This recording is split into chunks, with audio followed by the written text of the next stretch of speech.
कुत्ते क्या कुछ नहीं खा जाते। आमतौर पर उनके सामने जो चीज आ जाए वो उसे खाने की कोशिश करते हैं, जैसे पाँव के जूते, टेनिस बॉल या कोई भी ऐसी चीज जो आपके हाथ से नीचे जमीन पर गिरे।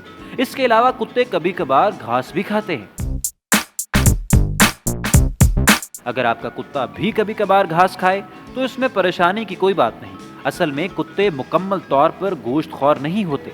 वो अपनी खुराक की जरूरियात गोश्त के अलावा भी दीगर चीजों जैसे फलियां, सब्जियां और घास खाकर पूरी कर लेते हैं। ताहम कुत्ते घास सिर्फ इस सूरत में खाते हैं जब उनका मैदा खराब हो। कुत्ते जब भी घास खाते हैं तो वो इसकी मामूली मिकदार ही खाते हैं और इसे बिना चबाए हजम करने की कोशिश करते हैं। घास खाकर कुत्ते थोड़ा बहुत बीमार हो जाते हैं, लेकिन इससे उनका मैदा ठीक हो जाता है। उसके बाद उनकी बीमारियां भी ठीक हो जाती हैं।